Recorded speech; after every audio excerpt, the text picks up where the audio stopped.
It's Monday, February 6th, and we're back to school. What? What's up, YouTube? It's John, and I'm hanging out in the car. It's been a very long day of catching up. I'm sure you've experienced having super long weekends or vacations and getting back and feeling like, holy crap, I need a vacation from my vacation. That's how I'm feeling. But of course, life doesn't stop, and so you just kind of gotta walk right into it. Tons of email. I'm so backlogged. It's kind of nuts. The oldest one's here at a homeschool coding class, which is super cool. Very excited about that. Well, the little one just got done with school. I've been all over the city, but more importantly, I've just been getting back to the grind. The grind. Something I wanted to chat about really quickly. It's gone relatively unnoticed, which is good. Typically, when I do this, a lot of people will ping me and ask me what's going on, if I'm having some existential crisis. I'm always having an existential crisis when it comes to digital media. Recently, I unfollowed 100 people on Twitter. Relax. For some people, that's like no big deal. But I actually was following 136 people. And so I went from 136 down to 36. And most likely I will continue the purge. Just remember all the good the purge does. Mostly because Twitter is really insane right now with the political tweets.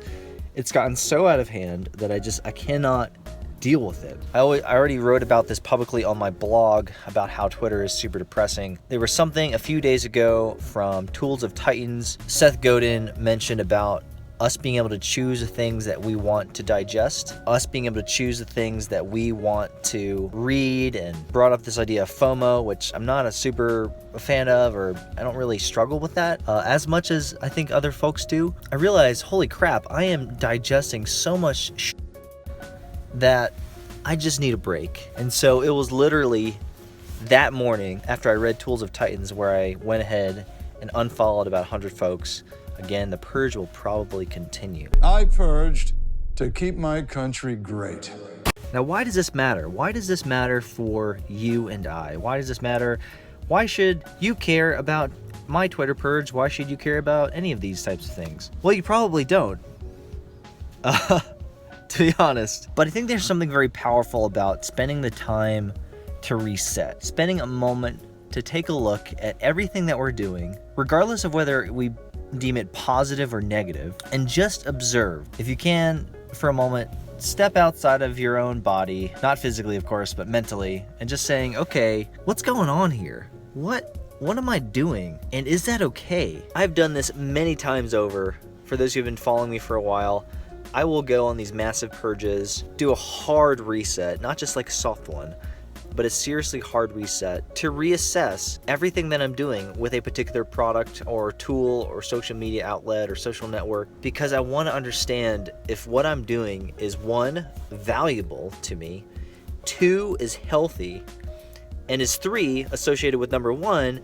is that practice or exercise getting me to where I want to go? And if the answer is ever no, or even in the remotest sense no, or another way of thinking of that, if the answer is not an emphatic yes, then I need to do something about that. Now, this is where most of us struggle, because most of us struggle with being decisive.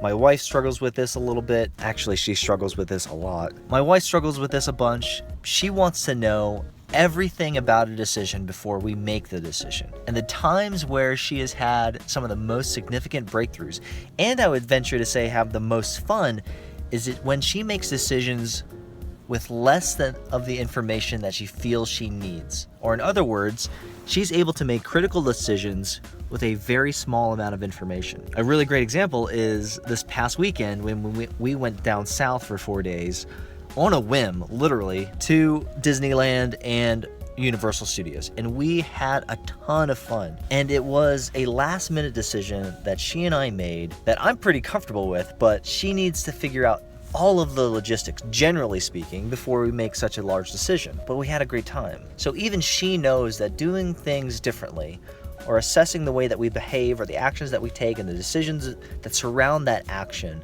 is a good, healthy activity. There are some folks like me who do that a little bit more often than most. But I really want to encourage you to sit down, especially as we enter into the second month of 2017. First month was absolute crap. I don't know what happened in January. To take a look at February and say, okay, well, if what I'm doing today is not valuable, positive, and is helping me continue on the direction that I want to head, then I need to go do something about that. So I would encourage you to think about that. And it could be something as small, something as microscopic, something potentially as insignificant as unfollowing a bunch of people on Twitter. But I will tell you that my life in the last couple days have been a lot better. There's just less that I'm reading every day, and I will eventually follow these people back. That's fine. It's just for right now, in this strange political season, I just need a break. I just need a break, and perhaps you need a break. So I think I just wanted to address that for those who were wondering, and there weren't that many. It's just that I'm really hurting for content today, and so I needed to come up with something. But this was important. So give it some thought. Is my behavior today aligning with the goals that I've set for myself? And if not, I gotta go do something about that.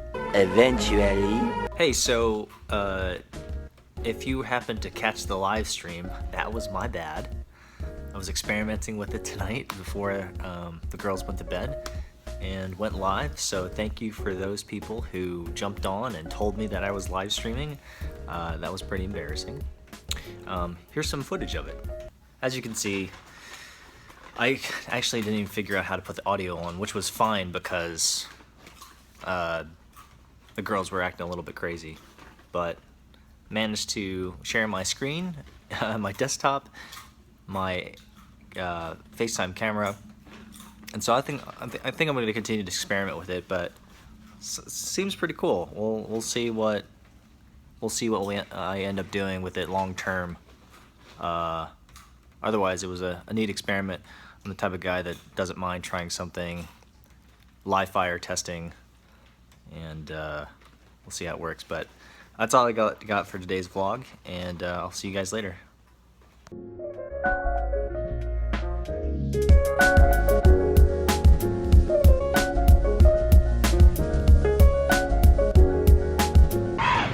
Relax.